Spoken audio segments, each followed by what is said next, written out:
avril 1970, lorsque la mission Apollo 13 s'élance vers l'espace, elle s'inscrit dans une histoire bien plus vaste que celle d'un simple vol spatial. Depuis la fin de la Seconde Guerre mondiale, le monde est divisé en deux blocs idéologiques opposés. D'un côté, les États-Unis et leurs alliés défendent un modèle libéral et capitaliste. De l'autre, l'Union soviétique promeut un système communiste. Cette rivalité, appelée guerre froide, ne se traduit pas par un affrontement militaire direct, mais par une succession de démonstrations de puissance.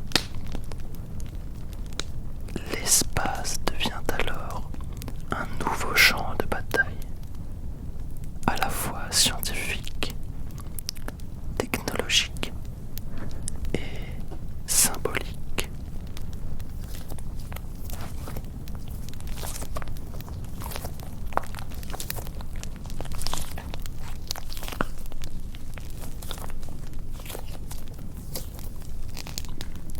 À la fin des années 1950, l'URSS frappe la première.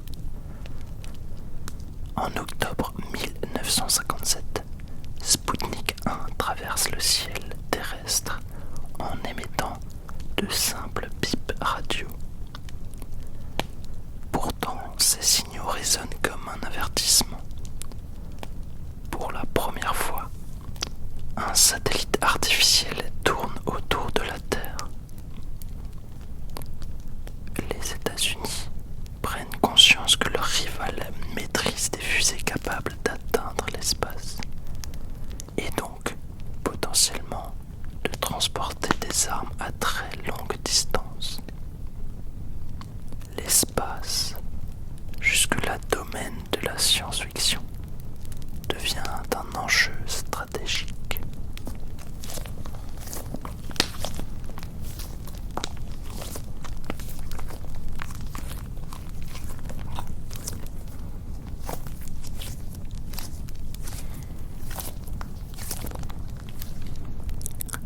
Le choc est encore plus fort en 1961, lorsque Youri Gagarin effectue le premier vol spatial habité. Pendant quelques heures, un homme soviétique contemple la Terre depuis l'espace. Pour le reste du monde, cette image est puissante. L'URSS semble avoir pris une avance décisive. Aux États-Unis, le sentiment d'urgence s'installe. Il faut répondre vite et il faut frapper fort. C'est dans ce contexte que le président John Fitzgerald Kennedy prend la parole en mai 1961 devant le Congrès américain. Son objectif est clair, presque démesuré. Envoyer un homme sur la Lune et le ramener sain et sauf avant la fin de la décennie. À ce moment-là, les États-Unis ne maîtrisent pas encore totalement les vols spatiaux habités, ce qui rend cette promesse particulièrement audacieuse. La Lune n'est pas choisie au hasard. Elle est lointaine, difficile d'accès et représente un défi technologique bien plus complexe que l'orbite terrestre. Réussir à l'atteindre signifierait démontrer une supériorité scientifique et industrielle incontestable.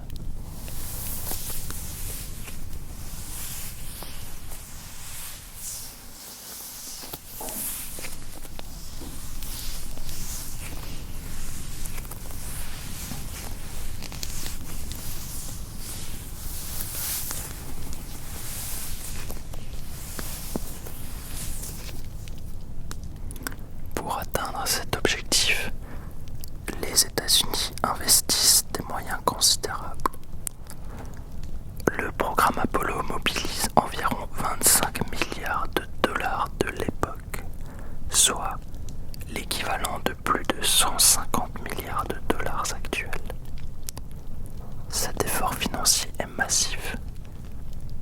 Il représente près de 4% du budget fédéral américain, au plus fort du programme.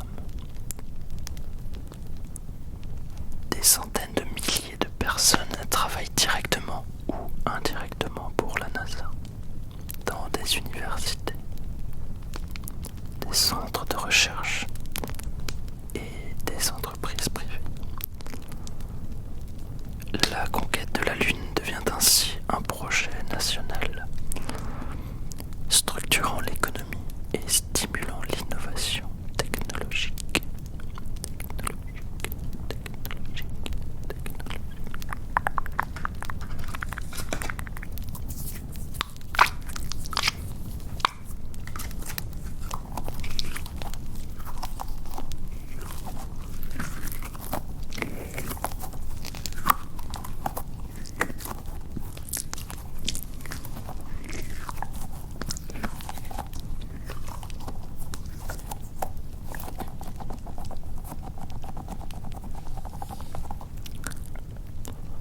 Au-delà de l'aspect politique,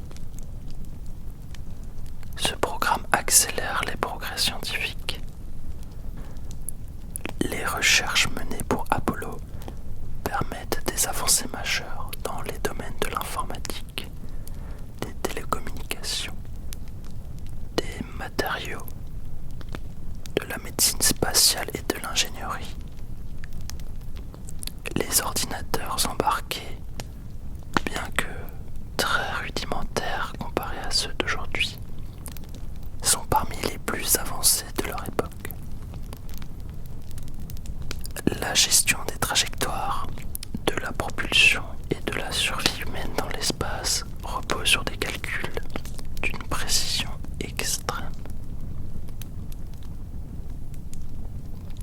Les premières missions Apollo servent d'entraînement, grandeur nature. Les astronautes apprennent à vivre enfermés dans des capsules étroites, à manœuvrer loin de la Terre, à faire confiance à des systèmes complexes. Peu à peu, les États-Unis comblent leur retard. Pendant ce temps, le programme lunaire soviétique rencontre de graves difficultés techniques, notamment dans la mise au point de fusées suffisamment puissantes. La course à la Lune bascule silencieusement.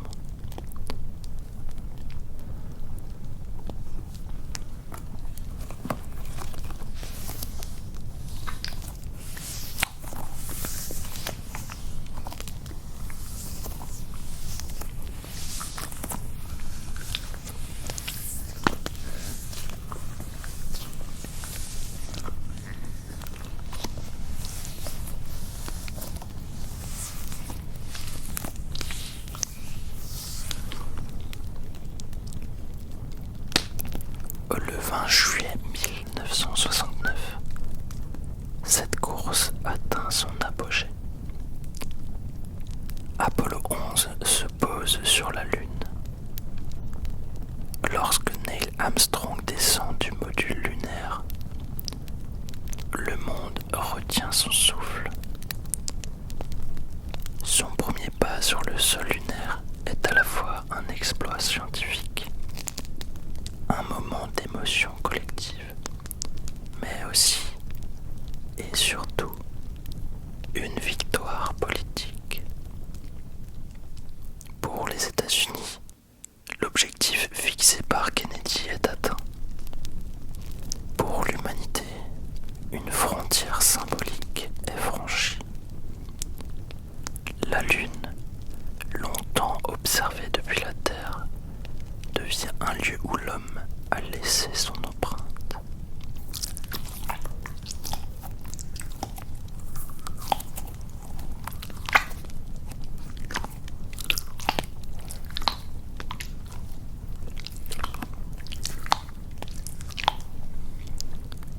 Après Apollo 11, la conquête lunaire change de nature. Il ne s'agit plus seulement de prouver que l'exploit est possible, mais de comprendre rejoindre la Lune, son histoire et sa formation. Les missions suivantes, dont Apollo 12 et Apollo 13, sont pensées comme des missions scientifiques. Elles doivent rapporter des échantillons, installer des instruments et approfondir les connaissances humaines. Aux yeux du grand public, l'événement semble moins spectaculaire, presque routinier. Pourtant, le danger reste omniprésent. Apollo 13 s'inscrit précisément dans cette phase. Elle symbolise un moment où la conquête spatiale, bien que plus maîtrisée, demeure fragile. L'espace ne pardonne aucune erreur.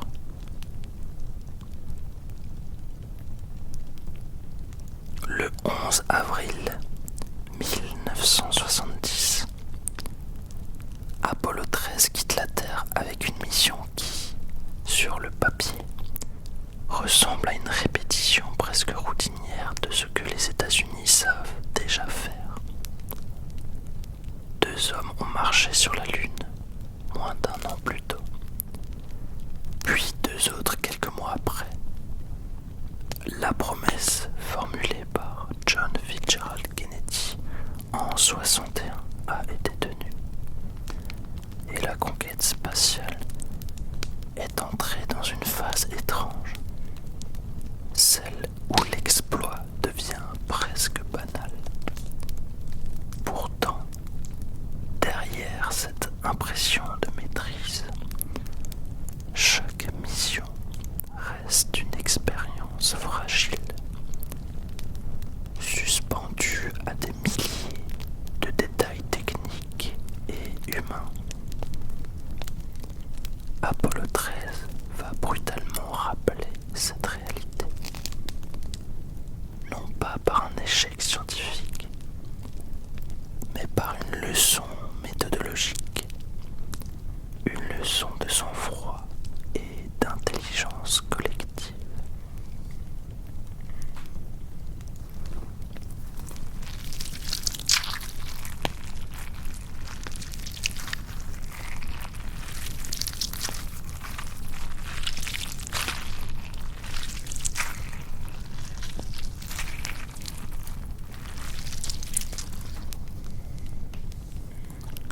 L'équipage est expérimenté. Jim Lovell, commandant de la mission, n'est pas un novice. Il a déjà volé autour de la Lune avec Apollo 8 et a participé à Gemini. À ses côtés se trouvent Fred Haise et Jack Swigert, ce dernier ayant remplacé au dernier moment Ken Mattingly pour des raisons médicales. Leur objectif est clair et précis: rejoindre la région de Framoro, y réaliser des expériences géologiques et rapporter des données permettant de mieux comprendre l'histoire de la Lune. Ce choix de site n'est pas anodin. Framoro est une zone complexe, composée de matériaux éjectés par un ancien impact colossal. En explorant, les scientifiques espèrent accéder indirectement à des couches profondes de la croûte lunaire et donc à des informations sur les premiers temps du système solaire.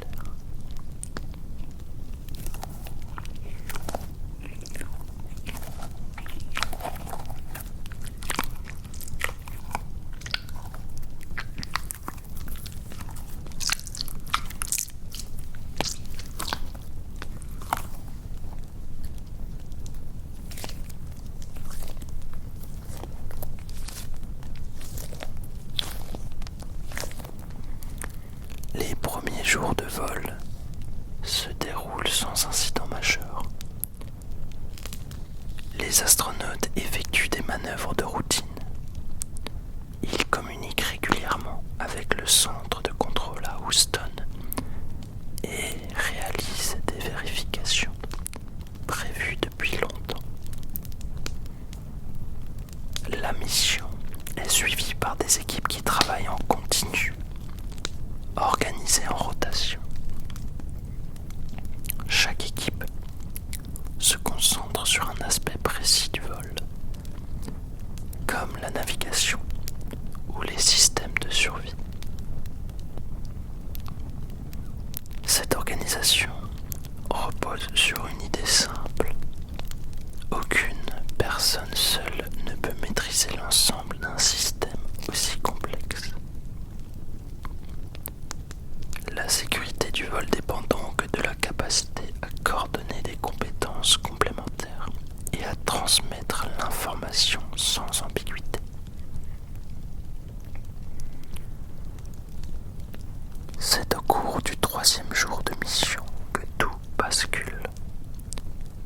Lors d'une opération apparemment anodine, destinée à mélanger l'oxygène dans l'un des réservoirs du module de service,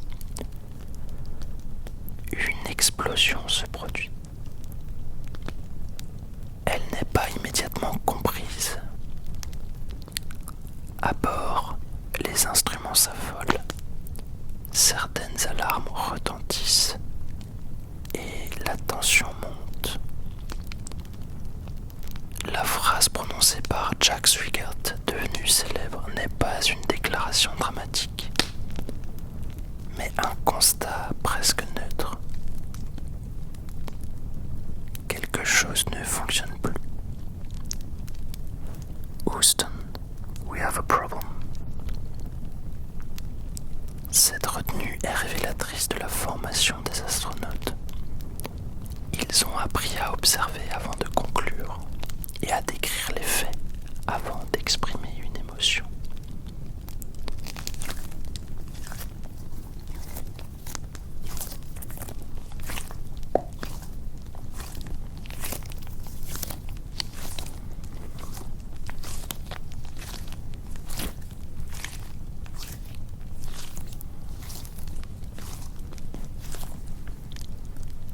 Très vite, le diagnostic s'impose.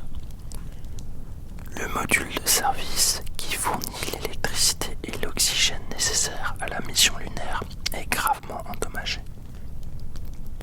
Une grande partie de l'oxygène s'échappe dans l'espace, entraînant avec elle la capacité de produire de l'énergie électrique.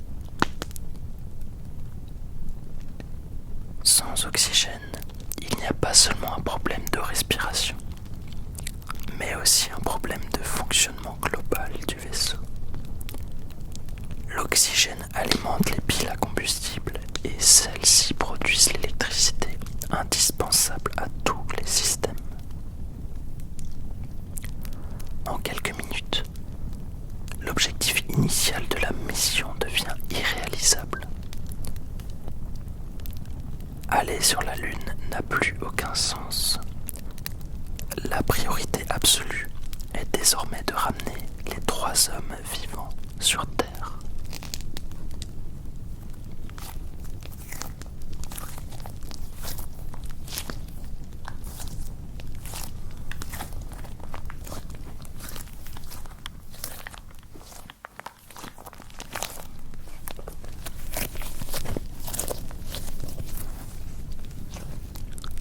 À partir de cet instant, Apollo 13 se transforme en une mission de survie.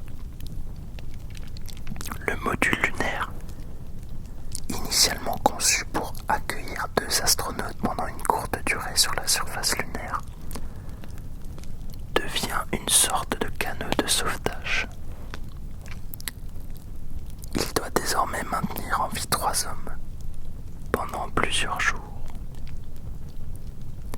Cette situation n'a jamais été prévue dans les manuels, mais elle est rendue possible par la souplesse du raisonnement humain. Les ingénieurs de Houston doivent réinventer la mission en temps réel, en utilisant ce qui est disponible, et seulement ce qui est disponible. Aucune pièce supplémentaire ne peut être envoyée. Rien. Tout doit être calculé avec une précision extrême. La première grande décision concerne la trajectoire. Deux options théoriques existent. Tenter un demi-tour immédiat ou poursuivre autour de la Lune pour profiter de sa gravité et revenir vers la Terre. La seconde solution s'impose rapidement. Elle nécessite moins d'énergie et offre une marge de sécurité plus importante. Cette décision illustre un principe fondamental de la navigation spatiale. Les lois de la physique ne se négocient pas, mais elles peuvent être utilisées intelligemment. La Lune devient alors un allié involontaire, permettant au vaisseau endommagé de retrouver le chemin de la Terre sans consommer trop de carburant. Pendant ce temps, la gestion des ressources devient une obsession quotidienne.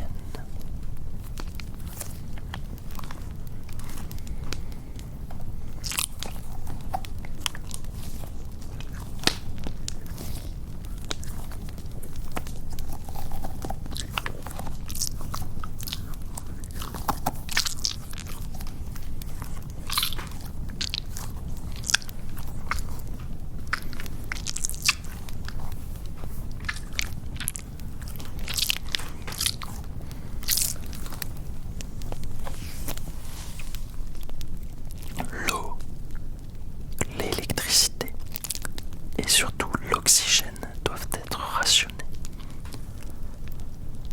Les astronautes acceptent de vivre dans le froid avec un minimum d'éclairage et des repas réduits. Cette privation n'est pas seulement inconfortable, elle est dangereuse.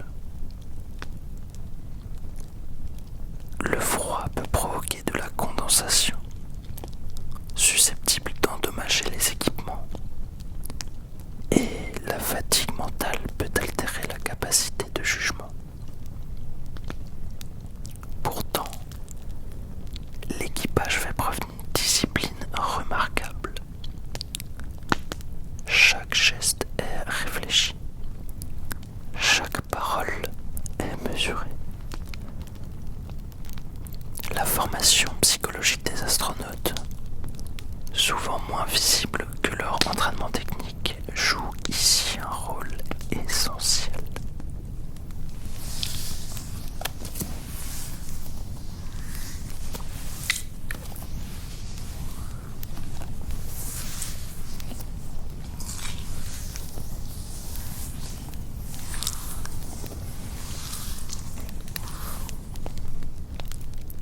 L'un des problèmes les plus critiques concerne l'élimination du dioxyde de carbone. Les filtres prévus pour le module lunaire ne sont pas conçus pour fonctionner aussi longtemps avec 3 personnes. À Houston, les ingénieurs doivent imaginer une solution improvisée en utilisant uniquement des objets présents à bord. Cette contrainte est volontairement stricte. Elle reflète une réalité pédagogique fondamentale. Une solution ingénieuse n'est valable que si elle peut être mise en œuvre concrètement. Après de longues heures de réflexion, une procédure est finalement élaborée, reposant sur un assemblage improbable de matériaux ordinaires. Le succès de cette adaptation devient l'un des symboles les plus forts de la mission. Il montre que la créativité scientifique ne consiste pas seulement à inventer du nouveau, mais aussi à réutiliser l'existant de manière inattendue.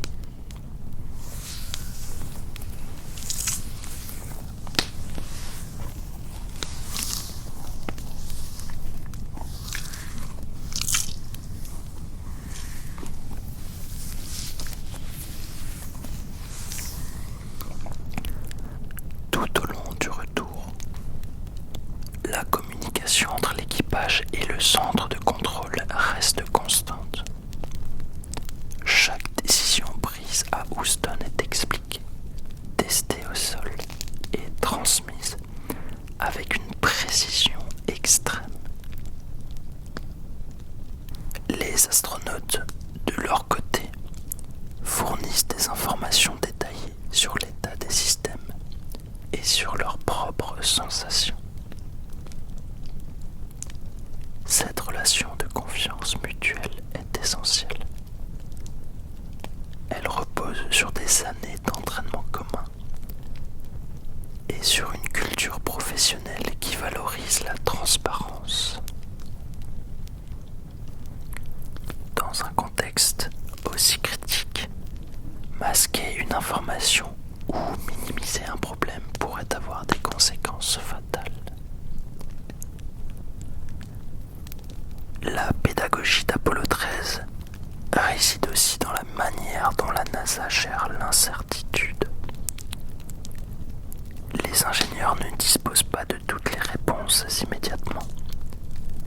Ils avancent par hypothèse, qu'ils confirment ou qu'ils abandonnent au fil des données reçues. Cette méthode proche de la démarche scientifique classique est appliquée dans des conditions extrêmes. Elle rappelle que la science n'est pas une accumulation de certitudes, mais un processus d'ajustement permanent. Apollo 13 en devient un exemple concret, un exemple de résolution de problèmes complexes, applicable bien au-delà du domaine spatial.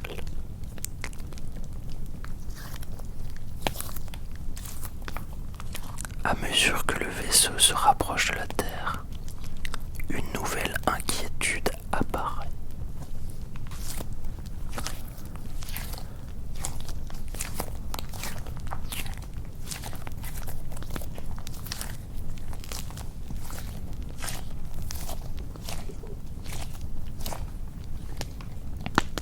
Le module de commande reste inactif pendant une longue période pour économiser l'énergie. Il doit être rallumé pour la rentrée atmosphérique. Cependant, personne ne sait exactement dans quel état se trouvent ces systèmes après des jours de froid intense. Là encore, des procédures inédites sont élaborées. Elles visent à réactiver le module en consommant un minimum d'électricité.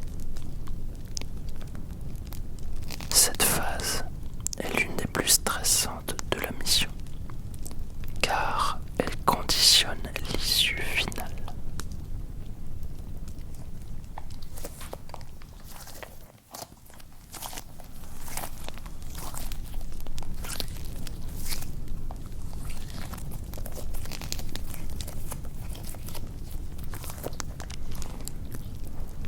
La rentrée dans l'atmosphère terrestre est un moment critique. La capsule doit entrer dans un angle précis. Trop raide, elle brûle. Trop faible, elle rebondit et repart dans l'espace. Pour Apollo 13, cette étape est chargée d'une tension particulière.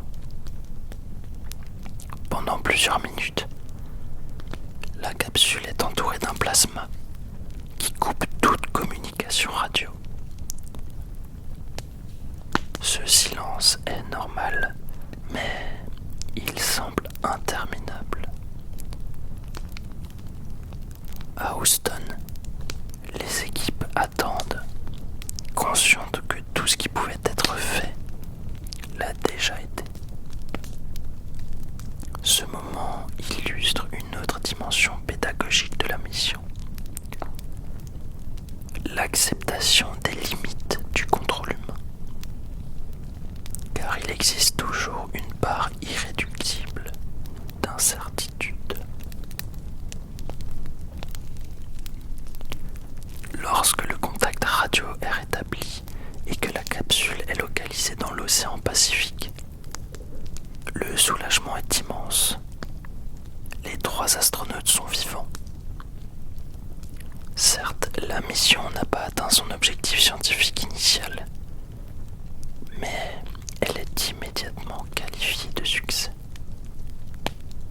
un paradoxe apparent au cœur de l'héritage d'Apollo 13.